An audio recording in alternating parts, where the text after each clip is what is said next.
નમસ્કાર મિત્રો, ગુજરાત વાહન વ્યવહાર નિગમના અગત્યના પ્રશ્નો ભાગ 3 માં આપનું હાર્દિક સ્વાગત છે।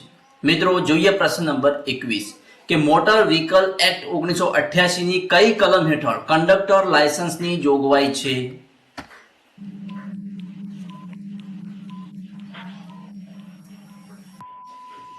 તો આપણો જવાબ છે ઓપ્શન સી, કલમ 29। મોટર વ્હીકલ એક્ટ 1988 ના પ્રકરણ 3 હેઠળ કંડક્ટર લાયસન્સ સંબંધિત જોગવાઈઓ કાયદાની અલગ અલગ કલમોમાં દર્શાવવામાં આવી છે। તેમાં મુખ્યત્વે બે કલમો સૌથી મહત્વની છે। કઈ? તો કે કલમ 29 અને કલમ 30। કલમ 29 અને કલમ 29 શું છે? તો કે કલમ 29 એ કંડક્ટર લાયસન્સની અનિવાર્યતા દર્શાવે છે અને કલમ 30 એ કંડક્ટર લાયસન્સની મંજૂરી દર્શાવે છે। કલમ 29 સમજીએ કે કલમ 29 હેઠળ એવી કાનૂની જોગવાઈ છે કે કોઈ પણ વ્યક્તિ માન્ય કંડક્ટર લાયસન્સ વિના સ્ટેજ કેરેજ એટલે કે બસના કંડક્ટર તરીકે ફરજ બજાવી શકશે નહીં, તેમજ કોઈ પણ માલિક લાયસન્સ વગરના કંડક્ટરને નોકરી પર રાખી શકશે નહીં। કલમ 30 જોઈએ તો કે કંડક્ટર લાયસન્સની મંજૂરી। કલમ 30 હેઠળ લાયસન્સ આપવાની શૈક્ષણિક લાયકાત અને રજૂ કરવાના મેડિકલ સર્ટિફિકેટ અંગેની સત્તાવાર જોગવાઈઓ કરવામાં આવી છે। તેથી કહી શકાય કે આ બે મુખ્યત્વે કલમો સૌથી મહત્વની છે। જોઈએ પ્રશ્ન નંબર 22। કંડક્ટર લાયસન્સ મેળવવા માટે લઘુત્તમ વય મર્યાદા કેટલી હોવી જોઈએ?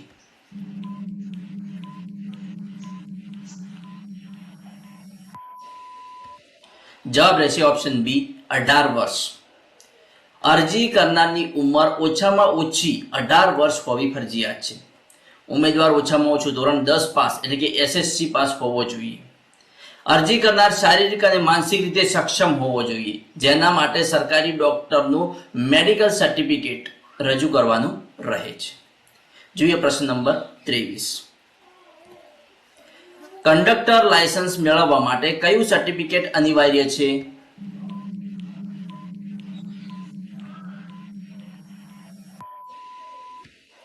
જવાબ રહેશે option A, first aid certificate એટલે કે પ્રાથમિક સારવારનું સર્ટિફિકેટ। કંડક્ટર લાયસન્સ મેળવવા માટે બે પ્રમાણપત્રો જરૂરી છે અને ફરજિયાત પણ છે। કયા? તો કે ફર્સ્ટ એડ સર્ટિફિકેટ અને મેડિકલ ફિટનેસ સર્ટિફિકેટ। આ બંને પ્રમાણપત્રો ફરજિયાત છે। ફર્સ્ટ એડ સર્ટિફિકેટ તો કે સેન્ટ જોન એમ્બ્યુલન્સ એસોસિએશન અથવા તો માન્ય સિવિલ હોસ્પિટલ દ્વારા આપવામાં આવતું પ્રાથમિક સારવારનું પ્રમાણપત્ર સૌથી મહત્વનું છે, જેને ફર્સ્ટ એડ સર્ટિફિકેટ કહેવામાં આવે છે। મેડિકલ ફિટનેસ સર્ટિફિકેટ એટલે કે રજિસ્ટર્ડ સરકારી ડોક્ટર દ્વારા પ્રમાણિત શારીરિક ક્ષમતાનું પ્રમાણપત્ર, જેમાં આંખોનું વિઝન બરાબર હોવું અનિવાર્ય છે, જે મેડિકલ ફિટનેસ સર્ટિફિકેટ દર્શાવે છે।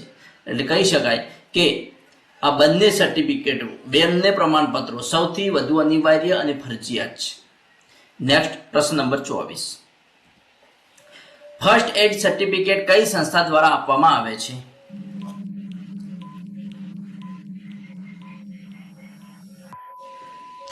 તો આપણો જવાબ રહેશે ઓપ્શન ડી, એ અને બી બંને, એટલે કે રેડ ક્રોસ સોસાયટી દ્વારા પણ આપવામાં આવે છે અને સેન્ટ જોન એમ્બ્યુલન્સ એસોસિએશન દ્વારા પણ આપવામાં આવે છે। કંડક્ટર લાયસન્સ મેળવવા માટે જરૂરી ફર્સ્ટ એડ સર્ટિફિકેટ મુખ્યત્વે સેન્ટ જોન એમ્બ્યુલન્સ એસોસિએશન અથવા તો ઇન્ડિયન રેડ ક્રોસ સોસાયટી દ્વારા આપવામાં આવે છે।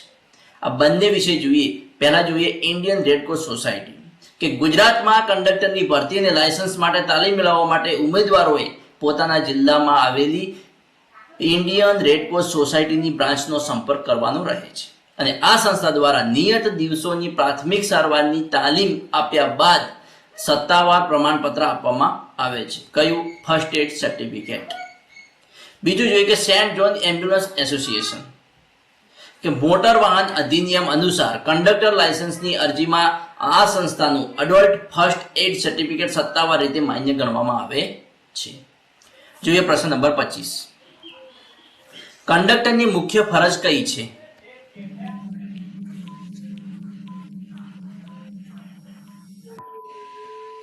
જવાબ છે ઓપ્શન બી, મુસાફરો પાસેથી ભાડું વસૂલ કરી ટિકિટ આપવી અને તેમની સલામતી જાળવવી એ કંડક્ટરનું મુખ્ય ફરજ છે।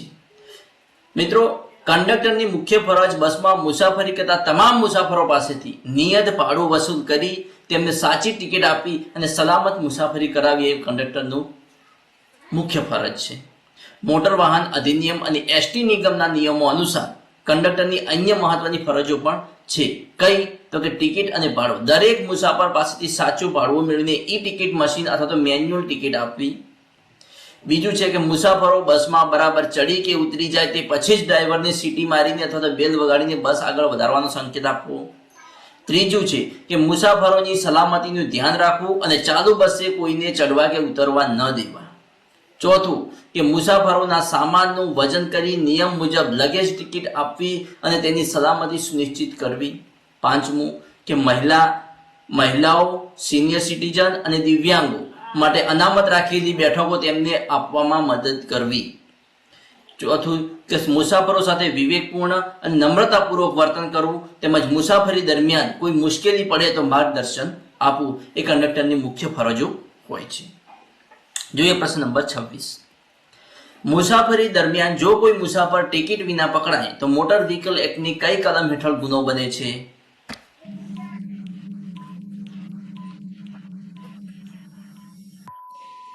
તો જવાબ રહેશે આપણો ઓપ્શન બી, કલમ 178 હેઠળ ગુનો બને છે. મિત્રો કલમ 178 જોઈએ તો કલમ 178 પૈકી એક જણાવે છે કે મુસાફર માટે દંડની જોગવાઈ અને કલમ 178 પૈકી બે જણાવે છે કે કંડક્ટર માટે દંડની જોગવાઈ. મિત્રો જો કોઈ મુસાફર સ્ટેજ કેરેજ એટલે કે સરકારી કે પબ્લિક બસમાં યોગ્ય પાસ કે ટિકિટ લીધા વિના મુસાફરી કરે છે અથવા તો ચેકિંગ દરમિયાન ટિકિટ બતાવવાનો ઇનકાર કરે છે તો તે શિક્ષાપાત્ર ગુનો છે અને આ ગુના માટે મુસાફરને ₹500 સુધીનો દંડ થઈ શકે છે. એસટી નિગમના નિયમો મુજબ મૂળ ભાડું અને દંડ બંને વસૂલવામાં આવે છે કલમ 178 પૈકી એક દરમિયાન. તો મિત્રો કલમ 178 પૈકી બે શું છે જેમાં કંડક્ટર માટે દંડની જોગવાઈ કરવામાં આવી છે? તો એ છે કે આ જ કલમ હેઠળ એટલે કે 178 પૈકી બે કલમ હેઠળ જો કંડક્ટરની ભૂલ સાબિત થાય તો તેના પર પણ કાર્યવાહી થાય છે. જો કંડક્ટર મુસાફર પાસેથી ભાડું લીધા પછી પણ ટિકિટ આપવામાં નિષ્ફળ જાય કે ઇનકાર કરે તો પણ 178 પૈકી બે કંડક્ટરને લાગુ પડે છે જેમાં કંડક્ટરને દંડની જોગવાઈ હોય છે. અને જો કંડક્ટર જાણી જોઈને કે બેદરકારીથી ખોટી અથવા ઓછી કિંમતની ટિકિટ આપે તો પણ તે બેદરકારી ગણી કંડક્ટરની બેદરકારી ગણી અને કંડક્ટરને દંડની જોગવાઈ કરવામાં આવે છે. ટિકિટ કે પાસ બરાબર ચેક ન કરવાની બેદરકારી દાખવે તો પણ તેને દંડ કરવામાં આવે છે અને કંડક્ટરની આવી કસૂર કે બેદરકારી બદલ તેને ₹500 સુધીનો દંડ થઈ શકે છે. જોઈએ પ્રશ્ન નંબર 27. કંડક્ટરે ફરજ પર કઈ વસ્તુ ધારણ કરવી ફરજિયાત છે?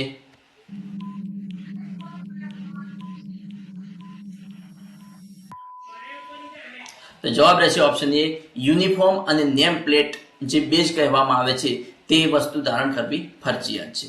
કંડક્ટરે બસમાં ફરજ દરમિયાન અન્ય ઘણી બધી વસ્તુઓ ફરજિયાત ધારણ કરવી પડે છે. જોઈએ તો કે એક છે યુનિફોર્મ એટલે કે ગણવેશ. સરકારે નિયત કરેલો ખાખી અથવા તો પૂર્વ નિર્ધારિત કલરનો સ્વચ્છ યુનિફોર્મ પહેરવો ફરજિયાત છે. બીજું છે કે કંડક્ટર બેજ. આરટીઓ દ્વારા આપવામાં આવેલો સત્તાવાર કંડક્ટર બેજ યુનિફોર્મ પર દેખાય તે રીતે લગાવવો અનિવાર્ય છે. ત્રીજું છે કે નેમ પ્લેટ. કંડક્ટરનું પૂરું નામ દર્શાવતી પ્લેટ ડાબી કે જમણી તરફના ખિસ્સા પર લગાવવાની રહે છે. બીજું છે કે વિસલ એટલે કે સીટી. મુસાફરો બસમાં ચડી ઉતરી ગયા બાદ ડ્રાઈવરને સંકેત આપવા માટે વિસલ દોરી સાથે ગળામાં રાખવી જરૂરી છે અને ફરજિયાત પણ છે. બ્લેક શૂઝ એટલે કે કાળા બૂટ. ગણવેશના ભાગરૂપે કાળા કલરના બૂટ અને મોજા પહેરવા ફરજિયાત છે. કંડક્ટરે ફરજ પર આટલી વસ્તુ ધારણ કરવી ફરજિયાત છે. જોઈએ પ્રશ્ન નંબર 28. બસ ઉપડતા પહેલા કંડક્ટરે ડ્રાઈવરને શું સંકેત આપવાનો હોય છે?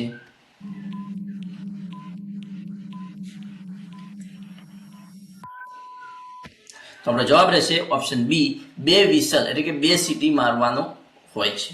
બસ ઉપાડતા પહેલા કંડક્ટરે ડ્રાઈવરને વિસલ એટલે કે સીટી મારીને અથવા તો બેલ અથવા ઘંટડી વગાડીને ચોક્કસ સંકેત આપવાનો હોય છે. સામાન્ય રીતે એસટી બસના નિયમો મુજબ બસ આગળ ચલાવવા માટે કંડક્ટરે સળંગ 2 વખત ટૂંકી વિસલ મારવાની અથવા તો 2 વખત બેલ વગાડવાની હોય છે.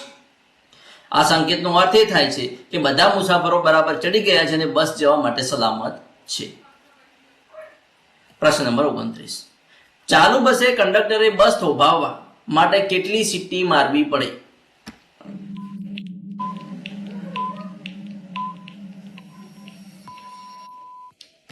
તો આપણો જવાબ રહેશે ઓપ્શન એ, 1 સીટી મારવી પડે. ચાલુ બસે કંડક્ટરે બસ થોભાવવા માટે 1 લાંબી સીટી મારવી પડે છે.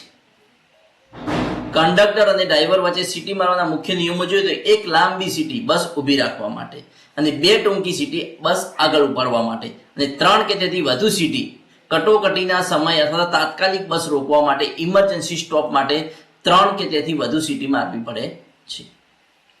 જોઈએ પ્રશ્ન નંબર 30, બસ રિવર્સ લેતી વખતે કંડક્ટરે કેટલી સીટી મારવી જોઈએ?